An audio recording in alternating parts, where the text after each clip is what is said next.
Welcome back to the European LCS as we ready up for our final match of the day between Gambit Gaming and the Unicorns of Love. Now, Gambit are real old schoolers in the LCS, but they've tweaked their lineup coming into the season, so let's take a look at that one coming in this game. In the top lane, it is Cabochard. In the jungle, Diamond. In the mid lane, Nick at AD Pinoy, and on support, Edward. So the biggest changes in there for them, no longer Darien, no longer Genja, Cabochard coming in and Pinoy, and especially Pinoy had a very good performance, very aggressive performance at IEM. Yeah, everybody's is basically, even European solo queue, whenever any Graves makes a sick play, he just went full Pinoy. That's what everybody's been saying lately. However, getting in those positions where you need those insane outplays often kind of means you screwed up a little bit, but it's nice you can recover. And ironically, that's something people were saying back in the day about Doublelift. You know, he had these crazy mechanics. They got him out of these misplays where he found himself into. And the same thing could be said for Pinoy, but man, he just stood his ground. Every time they engaged him, instead of running, he stood still and blew up the enemy team. And he really showed that he understood Graves to the full extent. We might even see a Graves ban on him. Yeah, he actually tied Diamond for the most kills and the least deaths there at IEM. And we did also see Diamond, like, back to his old tricks, pulling out that pocket Sejuani pick. Also nice to see that he seems to feel at ease in that lineup again. Yeah, with Riot implementing the new smite changes, jungle changes, and always going on about strategic diversity, we can definitely see Diamond really liking that. That's one for you. Playing a lot of different jungle champions. I heard he's even playing jungle Nidalee. So who knows what crazy jungle pick he'll bring to us today. Yeah, absolutely. And on the screen now we see Nick. Nick has absolutely come into his own from being in the shadow of Alex each way in the beginning. He is his own man. He has brought out his champion pool at IEM, going from last season in the LCS, he was playing champions like Ziggs, like Lulu, falling back on that IEM. He played 5 champions in Ziggs games. In 6 games, LeBlanc, Zed, Cassidy, and Jace, and Syndra twice. Very important. A lot of hopeful signs, in short, for Gambit Gaming. Still, strategically, still a couple of lacks. Yeah, I think all of the members are steadily improving. Even Cabochard has been doing well. But while we see like the Gambit of old, you know, really aggressive style, they don't really care too much about their opponents. They'll just go in and kill them. We still see the old problems Gambit's always had, and that is their vision control. When they're ahead, they could light up the map a little more. They could play around a little better. They still find themselves in these weird positions where they need Gambit-esque outplays to get out of.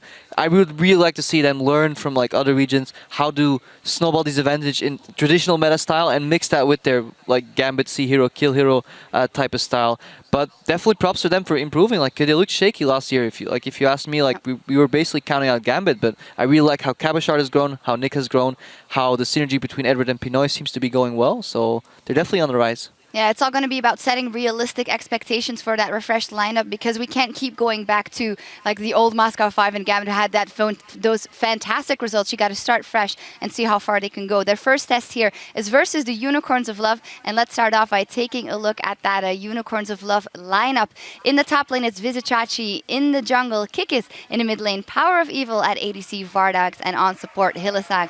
Now, they qualified in the promotion tournament by beating Millennium, and since then, and the crowd knows it as well, a huge amount of hype behind them. A lot of them comes from IEM San Jose. Fantastic performance there, beating TSM that we'll never forget. Yeah, everybody keeps talking about that, but just I like their lineup. I like what they brought to the table there. They weren't afraid of trying something new. Even when it works or whether it fails, I really like that. They kind of got out of class by C9 later, but they definitely show that they're bringing a lot to the table. And it's really cool to see new teams in the LCS not be afraid of changing things up. I'm a little worried what's going to happen like after a couple of weeks, if the LCS teams are going to figure them out, so to say, or whether they can keep innovating or keep playing to a higher level.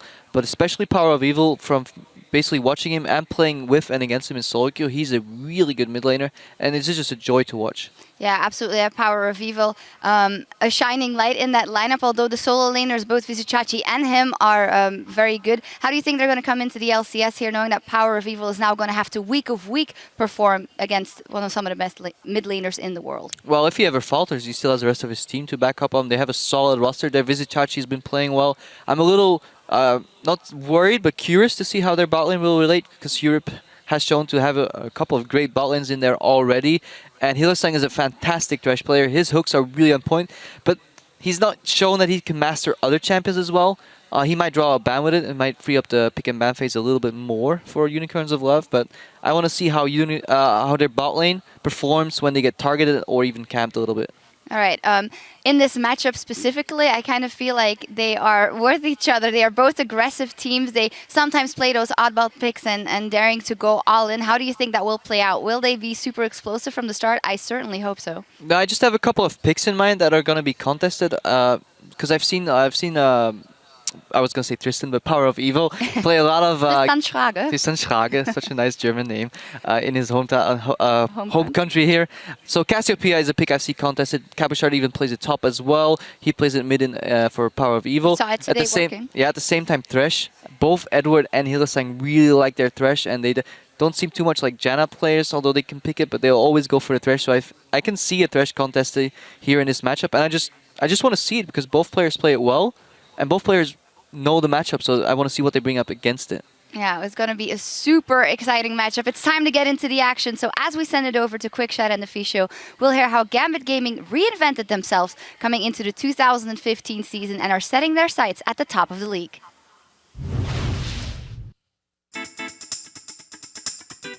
Some players disappeared from our team, so we got new ones.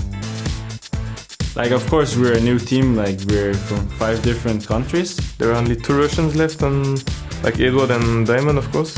We don't really come up looking at people's nationality when we try people up. We just come and see if they are good players. First of all, I played with them in London. It was a while ago already. After I was a free agent, and Gambit picked me up. For me, Chris is a great player, and when I feel that he knows the champion he plays, I know that he can make everything on this champion. Like, just kill the best AD carries 1v1, just 1v2, 1v3, or maybe 2v5. I like to do flashy plays from the AD carry position, so that's a bit different from what Genji used to do. When you are in team, you are already part of Gambit. There is no like, oh, you are new or something like that. Everyone is part of the team. I had hard times leaving Genji and Darien. I still miss them. That was kinda hard to play without them. I really respected them both, and it was a joy playing with them. But sometimes you just need to move on and do your job. Like, this M5 team was really high. Like, it's hard to like reach to that level, but we're just trying our best to like make our own of the new Gambit. If the experienced players help the new players a lot, we can really grow as a team and just be a top team in Europe as Gambit used to be. We have different people with different playstyles in general, and like we train much harder, we try hard much more. I'm just super excited to play with my team every week and just show the fans that we're a good team, and just love it. I don't care about our opponent teams, I just want to play with my team, that's all. All right, we'll have to see how well Gambit perform. They need to overcome all of the rigors of travel because they are one of the only teams that do not have a dedicated gaming house base for everybody. Very true, very true. I know Pinoy, Cabochard and Nick has now moved to Berlin to live in an apartment together, and obviously Edward and Diamond will join in whenever they can, but there's still the travel time going on. It's going to be interesting to see how they can handle themselves. That's already a step better than the old Gambit lineup. Of course, this squad won IEM Cologne, and I think there's a lot of expectation on their shoulders. Oh, for sure. Much like there's a lot of expectation on the Unicorns of Love. I think very hyped up teams. This game could determine whose hype train is more exciting and faster traveling, because both of these guys have got a lot of fans behind them. And we're going to see this quite a lot against Unicorns of Love. Thresh being banned away against Hylissang. It is by far his best champion. Like promotion tournament for Unicorns of Love where they beat Millennium. He played it all 5 games and he had an outstanding performance every single time. So we're going to see this banned quite often. Unfortunately, we do have to do a quick remake on the lobby, ladies and gentlemen. We got them in fast, but we got them in just too fast. So that will get redone in a moment or two. Thresh was taken off the table. We did see Rek'Sai taken off the table from Gambit, so we expect that to happen. Again, no one's shocked by that. Wow, Rek'Sai. One thing I do want to touch on before we get into picks and bans is Nah. We didn't see it for games 1 and 2. We did see it for games 3 and 4.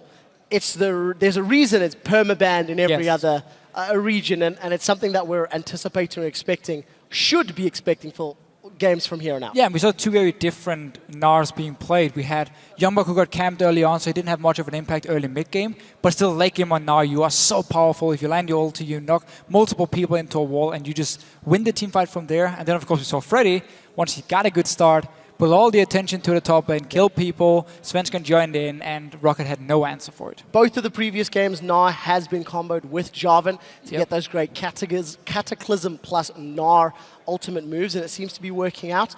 We will have that lobby up in just a second, but I'm very interested to see how both Cabochard and Chachi play against each other, because I think these are two pretty hyped up top laners, as well as the fact that you've got Diamond going up against Kikis. Kikis, who played, of course, that Jungle Twisted Fate against TSM. Just great picks, great banning.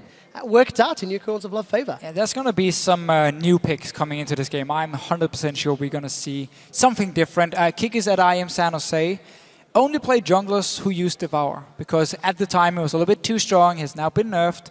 So I don't think we're going to see him on Twisted Fate. Also with the jungle leash, now only 5 times you can reset the camp, meaning as a ranged jungler, you can't just stay back and not take any damage while killing them. You actually have to tank them. So TF kind of gone kill jungle. We haven't seen it in a while either. So I think we're going to see more standard picks, unless he has a pocket pick ready. Well, we'll have to find out. Diamond, of course, pulled out the Sejuani, did very, very well at Cologne. Both of these teams, different IEM events, different amounts of hype. I've been spectating Diamond a little bit. He plays jungle in Italy now.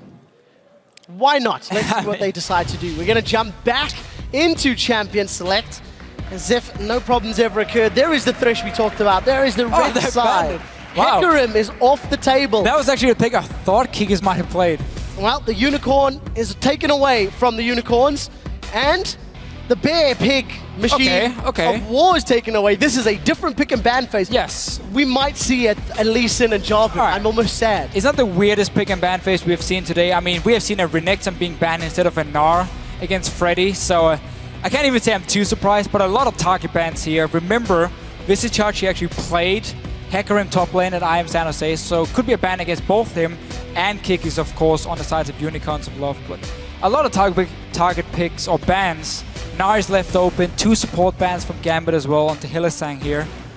I don't think Edward wants to first pick his own support, though. Probably going to go for the likes of an Annie if he can. Look at this again. First pick Kassadin. Gambit once again showing that Kassadin is a relevant champion that is, hell, in Europe, he's first pick worthy 2 games in a row. It worked for Fox and SK Gaming previously.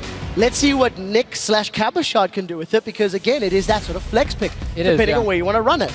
It is definitely a flex pick, which but does Chachi get Gnar? It is the main reason for teams first picking it here in Europe, because it is a flex pick where if you take a Gnar, you know it's going to the top lane and you can kind of try and build around it. Gnar is a very strong laner, but he does have some matchups which can deal with him and then kind of outplay him in terms of the pressure you can apply on the map in the early to mid game. But now he's coming in here, Visicharchi, he will be happy. Kikis getting Jarvan as well. Such a solid combo. We've seen it time and time again today. It just works in team fights. You have a very tanky front line. You have Engage. You have so much CC being brought to the table by just these 2 first picks. And you don't actually tell too much, because they're very standard picks. Yeah, you're now 3 for 3 on the Gnar Jarvan combo. And this is something that teams, you've got to question. Is Gnar worth letting through? I don't think it is. Considering they ban Hecarim. I mean, you've taken Thresh off the table. Surely, Gnar is a bigger threat than a Thresh. This game's going to find out. I think Gnar really deserves to be a permanent ban. He's too strong all around. Even if you camp him early in the late game team fights as full tank, he's still so strong, and that's why you have to ban him away. Graves was left open. Pinoy managed to get it, together with the Annie pickup we talked about just before for Edward here with the 2 support bans. Such an explosive bottom lane. All-in potential at level 6. And I quite like it, especially because if you look at Unicorns of Love, we don't really talk about the bottom lane being too strong. Hylissang, again, he needs to get the Thresh pickup. That's banned away. So getting a Graves and Annie that can completely snowball a lane is actually very smart by Gambit. Well, we'll see if they can make that happen. The duo lane for the Unicorns of Love has been locked in. Vardags will be playing Sivir, while Hylissang will be playing Leona. You talked about aggression from Gambit. Unicorns say, hey, we'll match that. We think we can do it too. Yeah, full-on engage from Unicorns of Love. You have a strong team fight. You even have pick potential through the Leona and, of course, the Jarvan with the engage they can do. And both supports here. They're not going to peel for the AD carry. They're not going to try and disengage. No, it's all in, both teams so far. And this comp that Unicorns is putting together is not quite the same level of H2K when it comes to low amounts of damage. Because Gnar and Jarvan are going to be adding their bits and pieces on the side, but there's a lot of pressure now on this Is it going to be jungle Sivir. in Italy? Oh, let's not get too excited. We're talking about, we don't like to talk about hovers, Deficio. Wait for it to get locked in. Gonna give it a few more seconds. Let's keep talking. Unicorns, what are they gonna put in the mid lane? There are still a bunch of assassins available if Power of Evil wants to go that route. Fair enough. This is why we don't talk hovers, Deficio. You're correct. Lee Sin and Cassiopeia locked in for Gambit. So Casio, once again, they played in both the lanes, so it's another flex pick. Unicorns of Love doesn't really know what's going to happen in terms of the laning or the solo laners just yet here. LeBlanc would be an option if it wasn't for the Kassadin. We don't want to see that matchup again, even though it's one of the best champions for Power of Evil. Orianna would be the safe bet, but Casio will be able to just have such a free lane against Orianna. Wow. She can't shut down either Kassadin or a Cassiopeia. Sheepy in the back, finally sharing his input. Been watching him this last minute. Not really chiming in too much. That is, of course, the coach for the Unicorns of Love. Gonna hover down those last few seconds. Let's wait to see what happens. If Syndra gets locked in, it's surprising because she took a very big hit to her laning damage. And it is locked in. Power of Evil going for the comfort pick. Power of Evil, just to quickly tell you a story, is one of the best Syndra players in Challenger and LCS. Touted for being one of the most accurate with the scat of the week. Yeah, so Syndra here changes in 4.1, lost quite a lot of damage early game on her Q, and also her stun now, her E, is a lot harder to hit. A smaller hitbox. We're gonna have to see what he can do. I feel like, again, it's just him saying, I don't know if I'm gonna be against Kassadin or Casio here, so I'm just gonna take a comfort safe pick. But if he can actually shut down Nick on this Kassadin in the laning phase with the loss of his damage on Q early on, I'm not too sure about that one. Right, we'll see how it works out. On the side of Unicorns of Love, they have got so much CC. If Gambit ever get grouped up, there are multiple champions for the Unicorns that can stun up multiple members of Gambit. Yeah, that's where the Casio pick here in the top lane for Cabochard can be fairly risky because she's an immobile champion. Leona can engage on to her, Jarvan can engage to her, and then you just blow her up instantly as long as you keep her stunned so she can use her ulti, which is going to be the main disengage part from Gambit in this lineup here. Otherwise, the rest, any support from Eddie. We know he wants to go in and engage here. You have the Graves. We know Pinoy plays extremely aggressive. Like, he's not afraid to flash in, dash into your face. So there's a lot of all-in potential from Gambit, but you have that one top lane pick as your only sort of disengage. Yeah, Crepo said it earlier. Pinoy on Graves. If anyone goes ham, he calls it going a Pinoy. We'll see if we can do it again here in their first match. Gambit against Unicorns of Love. No super exciting picks that we were anticipating or expecting. Jump on Twitter. Tell us who you guys think is going to be victorious at LOL Esports. Use that hashtag GMBWin or hashtag UOLWin. We are in game for the final match of day one of the spring split. It is Gambit against Unicorns of Love. It is all the hype from the off-season coming to do battle against one another, and we'll see who comes out on top. And we're going to have to see what Unicorns of Love wants to do in this mid-game where their comp has a very big power spike through Syndra, of course, getting 1 or 2 items completed. Gnar, when he becomes so scary and he has a lot of damage still before he goes full late game, where he becomes more of just a tank with a lot of CC. Because Gambit, we know they scale into late game really well here. Casio is going to stack up her poison. Kassadin, of course, as always. We don't have to talk about it. Graves even a fairly decent late game AD carry. So a lot of scaling for Gambit on their side, which will need a bit of time to build up where Unicorns of Love can make the aggressive plays early on. Very, very excited to see how Unicorns make those aggressive plays because they've got all of the tools available to them and fairly standard defensive starts from both. Yeah, and funny enough, again, like every single game we've seen today, except for maybe the first one, both comps are really looking towards just like hard engage, bursty team fights where whoever gets the first damage or the first ulti off can just get an instant pick, win the team fight, take an objective from it. We haven't seen a lot of like old school Siege comp. We haven't seen any really passive comp. It's a lot of all-in from every single team in the ULCS. Did you watch Copenhagen Wolves H2K? To be fair, it was 2 team fight comps. But yes, you're 100% right. They have been all about the engages. They have been all about going toe-to-toe with one another. And it looks like we're going to see those head-to-head lane matches. Eddie is trying to play a little bit of shenanigans on the Grump. Can he steal it? That's the question. Gonna go forward. Auto attack, not gonna be secured. Bardax gets it. Scumbag Eddie, not so scumbag after all. We will get some solo lane XP for Pinoy down here, so he should actually get a fairly early level 2 on his side. And now obviously Hillersan, once he gets 2 more minions down, should be hitting that level 2. Sorry, 3 more minions down.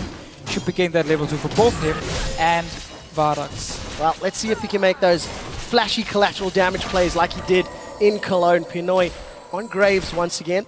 He's able to 1v1 double lift a couple times, so no pressure, buddy.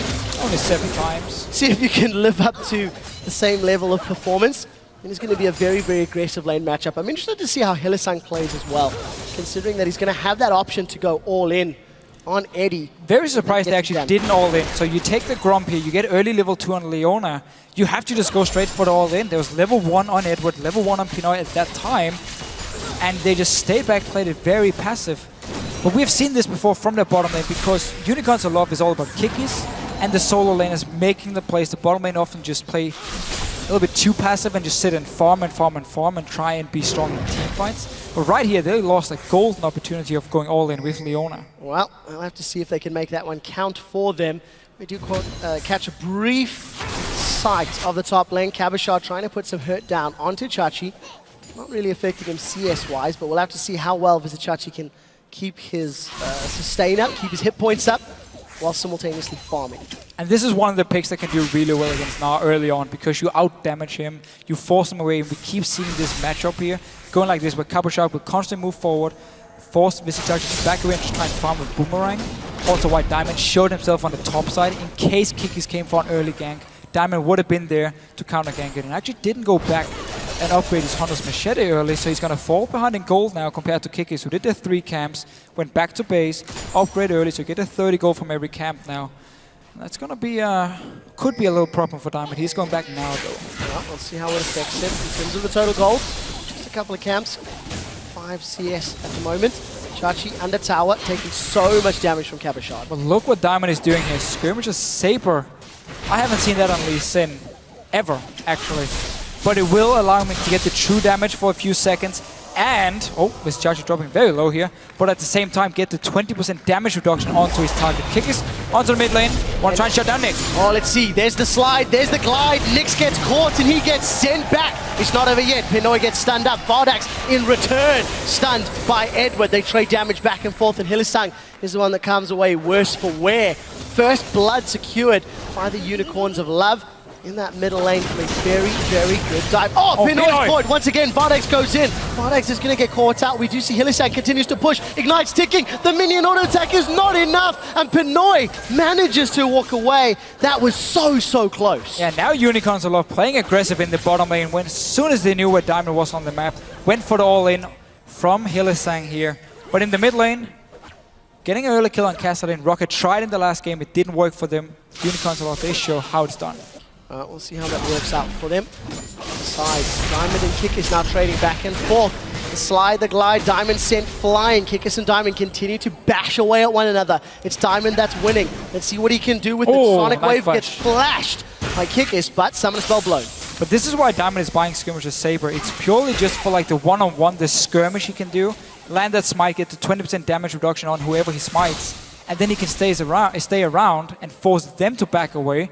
Didn't sadly have smite for the last trade with But he's going to have it for Chachi if he decides to go in. Let's see how quick he can respond. Diamond decides to back away instead.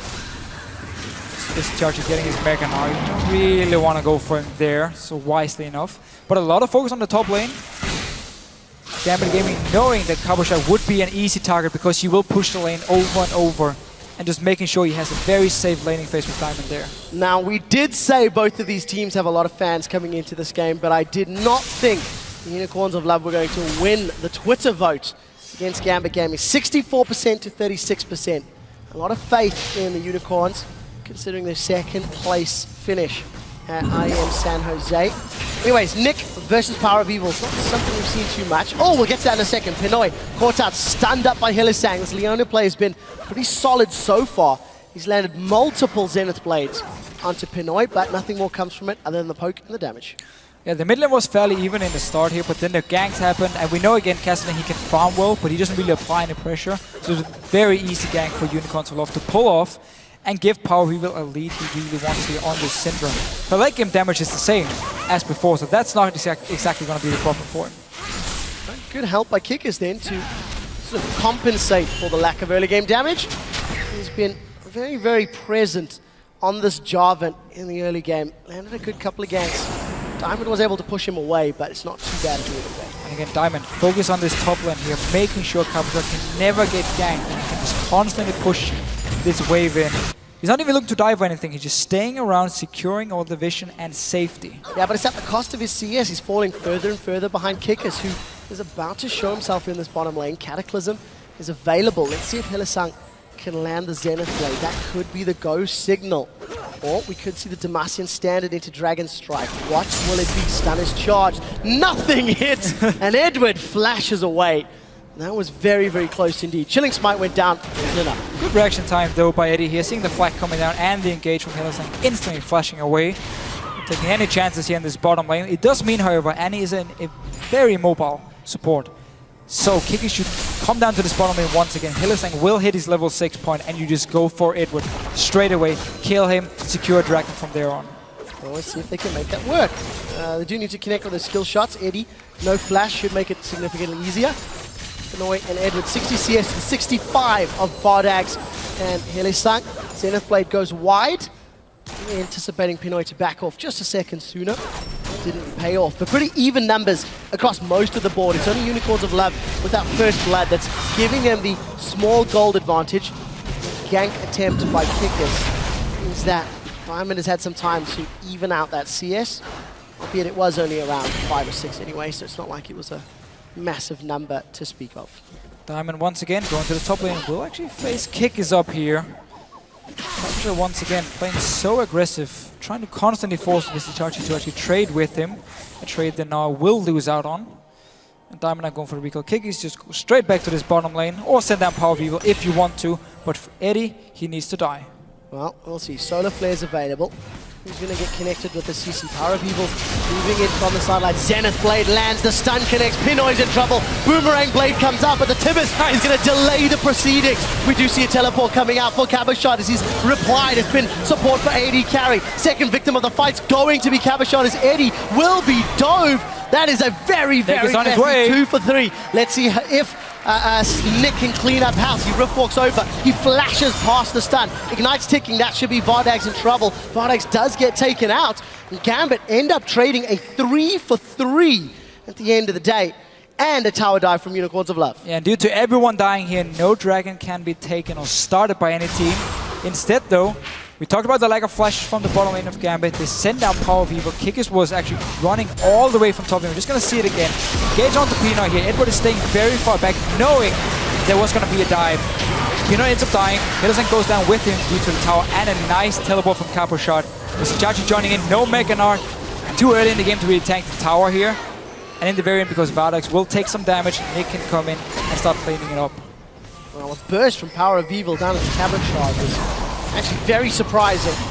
Managing to pick up that kill relatively easy. It does end up being an even enough trade. 3 for 3, but Unicorns of Love are the ones that come out ahead. 1,000 gold in the advantage and a 3-0-1 Power of Evil in the mid lane. Such a good start for him, just straight into the mid game. Morel Normicon will be completed. He has magic penetration already. He can start one-shotting people.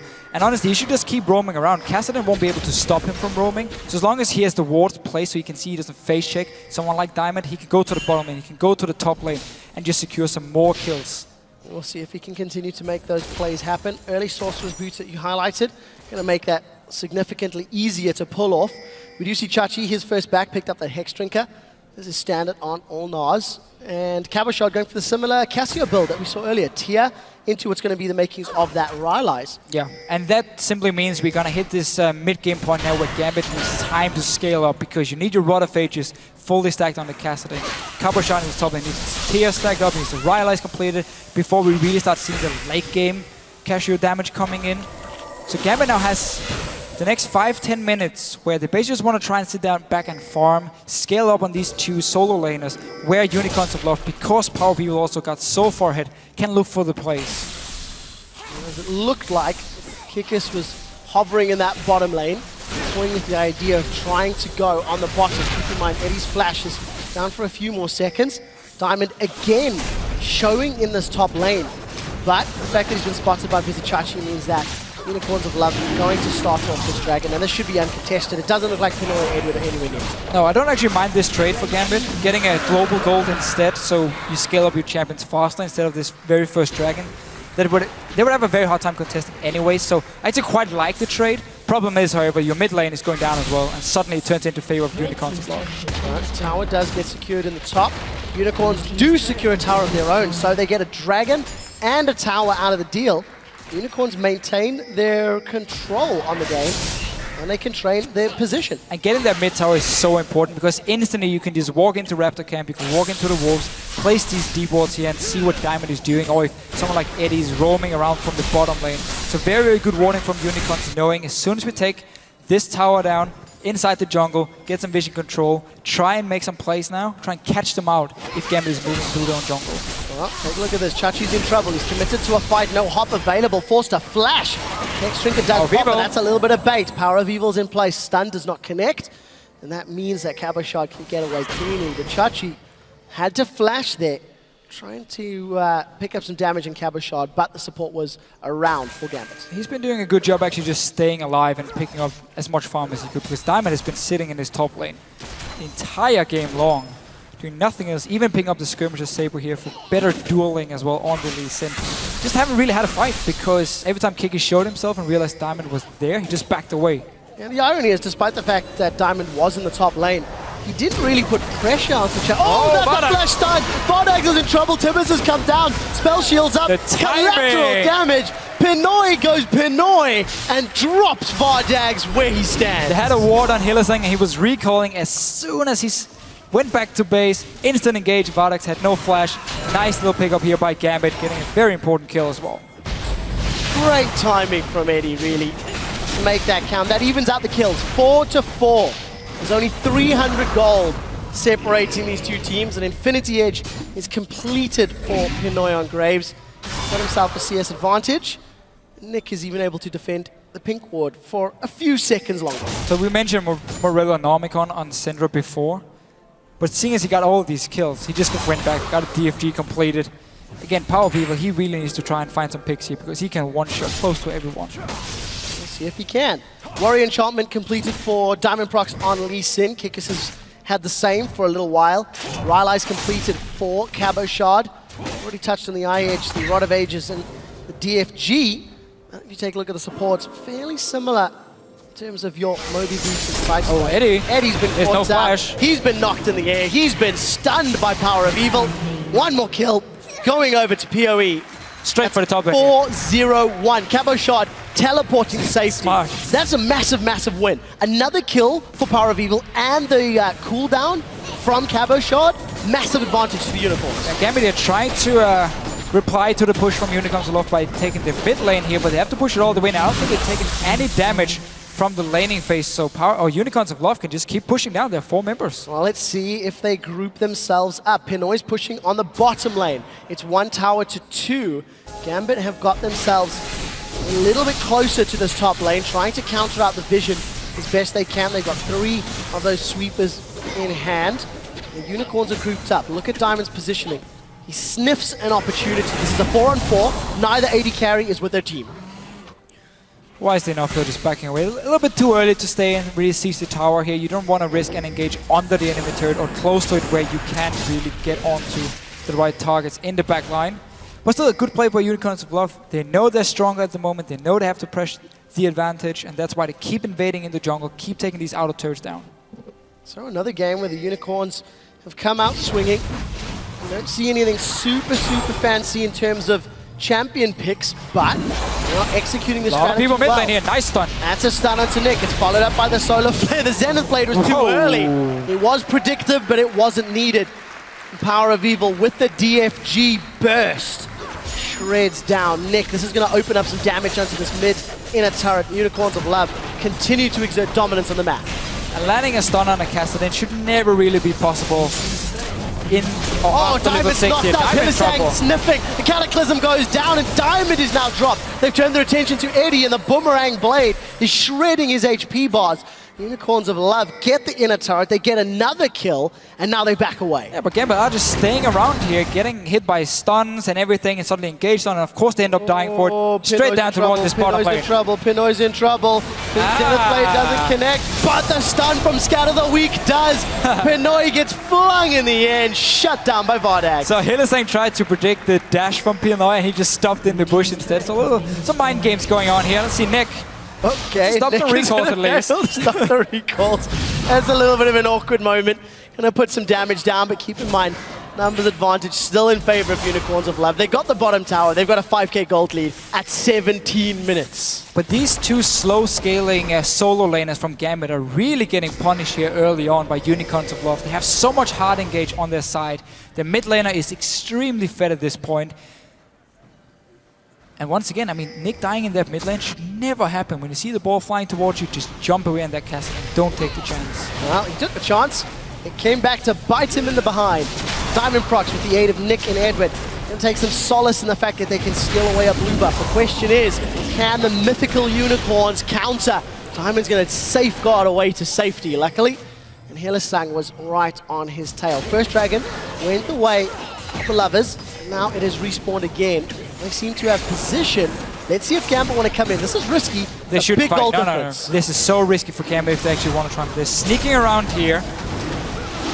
Eddie needs to land a perfect Tibbers if they want to fight. Well, Kikis has gone in. He's used that chilling smite on Diamond. That's a big stun! Chachi throws Nick against the wall. The first victim is Eddie. Eddie didn't even have Tibbers for the fight. Dragon is regenning in the background. 4 versus 5. Unicorns of Love off a little low on HP. Now Nick's Nick down is too. knocked up. Cataclysm down Gambit, onto what's Diamond. happening, man? Syndra's got 2. Kabashard will be the next target as Hylissang shuts him down. Kabashard will get killed. Another dragon going the way of Unicorns of Love. Gambit, they like their dragons, but they shouldn't have forced that one. No, not at all. You know you're so much weaker right now, and yet you try and fight. I stand by my point, by the way. Eddie needs to land a perfect Tibbers. He didn't have it. Just another reason not to fight in the first place for Gambit here. Giving up more kills. Dragon as well to Unicorns of Love. Let's see it again. The entire Gambit team is also completely split up. Visichachi with the engage. Edward instant dies. Doesn't have time to do anything. And now Unicorns of Love still very healthy. Can re-engage. Nick, second time. Power of Evil lands a stun onto him and kills him. Well, there's a reason the Power of Evil Syndra is famed. We said it in Picks and Bans how good he is at landing those stuns. Despite the fact that in 5.1, Syndra got a nerf to her laning damage and the fact that Scatter the Weak got some tweaks. Doesn't matter. He's still hitting them. He's still making them count. And against Kassadin, one of the most mobile champions. Yeah, I mean, okay, so the lane matchup actually made a lot of sense from Power of Evil's side because Kassadin, while he won't really be able to deny him all the farm, he won't be able to kill the Syndra instead. But the first gank from Kikis just completely snowballed it in favor of Power of Evil. And then he went down bottom lane, picked up 2 more kills. And from there on and out, completing DFG very early. He's just been destroying Gambit. I mean, this guy, he's hyped up for a reason. And the EU mid laners are hyped up for a reason. Hey, it's like you talked about this on Primetime League yesterday. How well is Power of Evil going to perform? Nick, one of the mid laners from 2014 that did perform well. That did have pretty good stats, despite being a little bit more utility-based. Unicorns are going to take an uncontested tower, and PoE making another big statement in the LCS. Diamond is sitting mid lane right here. Just keep pushing in. Get your inhibitor here. Gambit's going to give it up and just try and trade for 2 towers in mid and top lane instead. 21 minutes. Let's see what Gambit can do. They finally decided to back away. Diamond's coming through the jungle. Unicorns of Love. They throw down the solar flare, but they get the inhibitor. Uncontested. Gambit making a ploy to get some gold. Let's see if they commit to the fight. This is going to be a very risky call. Diamond gets jumped on by Kikis. He instantly Dragon's Rages. Cataclysm goes down. First victim is going to be Diamond Procs. It's not over yet. Eddie's in the background. Tibbers is there and available. Decides not to use it just yet. We do see Unicorns of Love. They've got the numbers advantage. They continue to push down, but they got an inhibitor. 21 minutes, uncontested. Gambit couldn't pick a fight.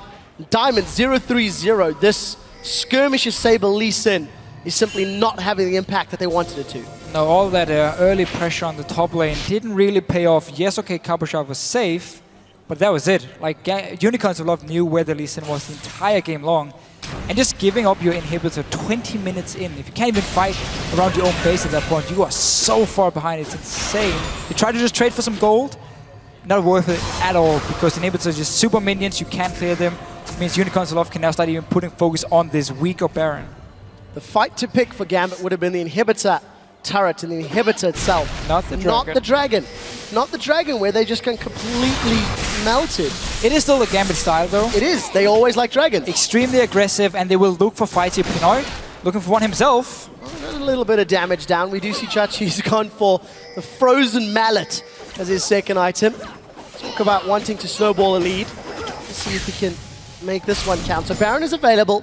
23 minutes. It's very tanky members of Unicorns. At least if Kikis jumps in front, maybe they can bait it. Maybe they don't even need to. No, just such a good play here. You get the vision control around the Baron. They just need to put a pink ward actually in the pit itself to clear the last ward from Gambit. Meaning, if they ever send someone bot lane who can't even hold the super minions by themselves, well, you can just go start Baron, or you can keep pushing top lane and mid lane and just rotate in the jungle between those two lanes and the Baron itself. So just a very, very smart play by Unicorns Aloft, not waiting around, not letting Gambit scale up. Hylissang just chilling in the side lanes, making sure that nobody can come from behind. Tower. Gambit know they can't fight. They're 10k gold down at 24 minutes. This sort of lead does not traditionally happen this quickly in the new season because it's just so much more difficult to come by the gold. And look at this, they're on the inhibitor. They've caught Diamond. Diamond's going to get shut down in a moment. He is killed by Chachi, and Unicorns turn to the inhibitor turret. Oh, that's a great stun by Cabochard in conjunction with collateral damage. It might be too little. Let's see, find out. Chachi continues to get melted down as we see Pinoy is going to chase. Great engage from Cabochard. Gambit dig deep and they hold on. That was the engage they needed here, catching Unicorns Aloft a little bit off guard after that actually killed Diamond. But Gambit, they probably have the worst, or one of the worst comps at actually getting to late game. Because again, you don't have any safe wave clear. Castellan, Casio, and Graves are all way too short range to stand there, and they can't really instant clear the waves, meaning Unicorns Aloft can just keep pushing down. Onto Diamond first. He dies now. Let's look at Cabochard here. And it's engaged together with Edward coming in. Is it actually an ulti flash? It is. Beautiful. So he starts the animation from his ulti, and then he flashes after, so there's no reaction time for Unicorns Aloft. Lands the CC. Vizichachi ends up dying as well, and Hylissang in the very end. So this is what Gambit needs. Might be too late though. You definitely have to jump on Twitter and hashtag that stun from Cabochard as your LCS big play of the day, because that really was a great engage. If by some miracle Gambit can dig deep, that was the moment that'll bring them back, but it's so much ground to make up.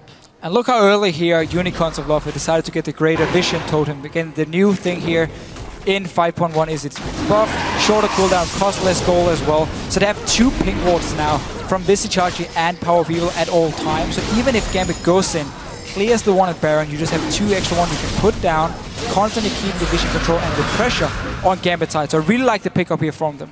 We'll see if they can make the vision work. You see, oh, that's the ultimate from Ardax. He's going in.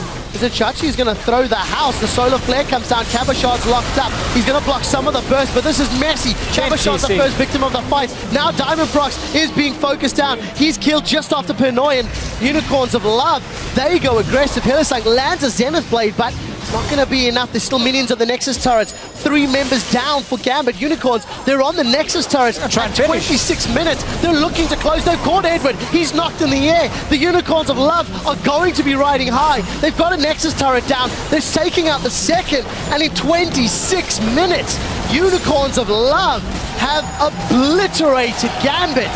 The hype train is with the Love Train. Completely destroyed Gambit and their late game scaling comp here.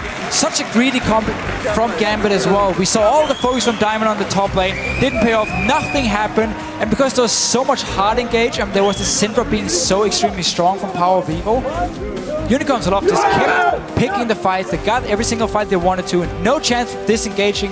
Remember, as we talked about, it's only the Cassiopeia ulti as some sort of disengage from Gambit here. And Unicorns Aloft just completely punished them for having such a slow comp. 9-0-5 from Power of Evil Syndra. But truthfully, it wasn't the Syndra that got them there. It was Syndra that closed. It was Kikis on The whole Jarvan. setup. 1-0-13. He was the one that helped set up the first blood. Kikis was all around the map. And Hylissang In on every this single Leona. lane. We call him a one-trick pony, Hylissang on Thresh. This Leona play here, except for the one little thing into the laning phase where he didn't go aggressive enough, the rest was pure, was perfect. I mean, that was it. Every single time he had a chance to engage, he got in there. Jarvan obviously from Kikis followed in after getting that early kill for Power of Evil in the laning phase, as you just said. Those two together constantly started the fights. Power of Evil just had to follow up and pick up more kills. Really, really good play from the Unicorns of Love.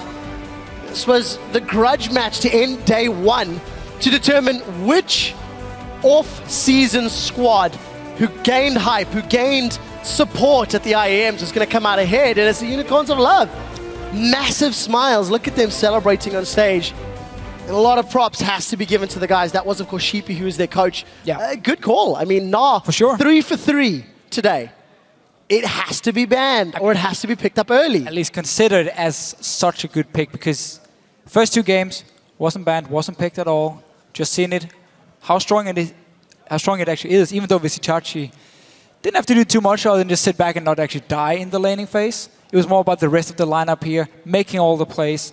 And I don't think Gambit will ever pick such a slow scaling comp again with the two solo laners who needed more and more time, who needed at least to 30 minutes before they could really start doing something. Especially not against a comp like a Unicorns of Love here. No, definitely not. First pick Kassadin really did not work out. It did for SK, did not for Gambit this time round. And Lee Sin being played by Diamond, 0-5-0. He went for the skirmishes. It's not something we've ever seen, like you mentioned. And also, Diamond just seemed to be non-impactful. He really did not have any sort of presence in the game or any sort of control offered to the rest of his squad. Yeah, so obviously, again, jungle item, a little bit unique from him. That didn't even matter because he didn't do anything. Yeah. So he could have got whatever jungle item in the world. He kept walking top lane, sat there and said, Cabochard, you're safe, just do whatever. Oh, my bot lane's dying, mid lane just died. I'm going to go back to top lane and make sure Cabochard can farm. That was a wrong. Well, again, the plan from Gambit, it made sense on paper, getting Cabochard going and making sure he could just sit and farm and scale up. But because the rest of the team was so slow as well and just couldn't do anything, it didn't pay off. No, definitely not. So, guys, we're going to send it to stage now where Pyrotechnics is standing by with Unicorn of Love's Power of Evil after a dominating performance for an inside look on that win. Thank you very much, guys. I am standing right here with Power of Evil. What a dominating scoreline you had, 9-0-5 on that Syndra pickup. And coming in, playing your first game in the LCS, playing that Syndra pick, and just pretty much showing everyone who's boss in your home country, that's got to feel really good for you. Yeah, it's an insane feeling. I'm pretty happy and pretty proud of my performance in this game. And I was coming into this game quite nervous, and I'm quite happy to have such a good performance.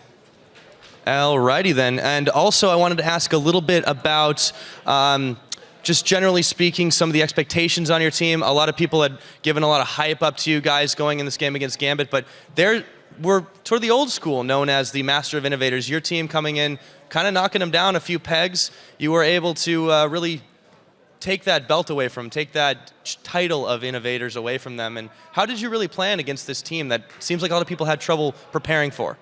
I think we are just in general, I would compare us to Gambit as well, just because of the innovating picks. And we're just training them every day and trying to improve on them, trying to pick them off guard. And I think in this game, I got one of my best champions, and and I got helped by my jungler Kikis, who got me the first blood, which I snowballed pretty good. Yeah, perhaps people maybe start thinking about taking your Syndra away next time, and hopefully, I hope we get to see it a little bit more personally. That was amazing. Lastly, I do want to talk a little bit about some of the expectations people had on you. We touched on this a second ago, but you were ranked recently, I'm not sure if you're aware, 17, I believe, in the LOL Esports Power Rankings. For a team that just came out of Challenger, does that feel like there's a huge chip on your shoulder that you have to perform well, or does it just kind of act as an extra confidence booster to you? I think it doesn't affect us that much that we were ranked 17, at least me as a person and as a player. So I just came into the game and tried my best, tried to win the game, and it doesn't really matter for me at least, which other people are ranking us. I'm just trying to perform as good as we can and hopefully trying to win as much as we can in LCS. Well, I hope to see a lot more of you coming up soon. Now, with that, we're going to send it back over to Shox and Krepo at the desk, who are going to break down that game's plays. Thank you very much, Pyra. Always nice to hear from Power of Evil. First time in the LCS, but we've heard from him at IM San Jose already. I'm a fan. You're a fan. I'm objective, but it was definitely nice I'm to a see fan. them I could play. be subjective. You can certainly say that. Talk to me about picks and bans in this one. We had Thresh, Hecarim, Janna, Rek'Sai, Sejuani, Xerath. Not the most normal of ban faces. Yeah, so let's take a look at Gambit. They take away the Thresh from Hylissang, that's good. Then they analyze in themselves, okay, Janna's the second best champion, let's take that away. Okay, but then you opt for the Annie, which leads up to Leona as a counterpick. And in my opinion, a Leona that plays well, and especially when you get the Gromp advantage, should always beat an Annie lane. I think Hylissang could even min-max more in that matchup, being he could find a little few windows where he can actually abuse the matchup. But other than that, I really want to give props to Hylissang's Leona play. It was absolutely stellar. Once they started snowballing, he was making picks together, and especially in synergy with his teammates. Every time Power of Evil opened up with a stun, Hylissang would follow up, do predict Zenith Blades in the odd chance that there was a Kassadin going out or Graves dashing out. That's why he was always predicting those Zenith Blades forward. Basically, either they hit and the guy dies, or they don't hit and the guy dies anyways. And he was playing really well with that Leona, and I just want to give props for that. I really hope he trains it a little more in the lane. I think he could have killed Edward maybe once or twice, and then they ended up backing off and basically getting their AD carry blown up. Yeah. But other than that, they did well, and that shows. Gambit, you ban out two supports and you force him on a uncomfortable champion, and you end up losing the lane, and that shouldn't happen. No, you do have a replay as well of that early phases of the game, the bot lane dives. Let's get that up on the screen so we can take a look at that.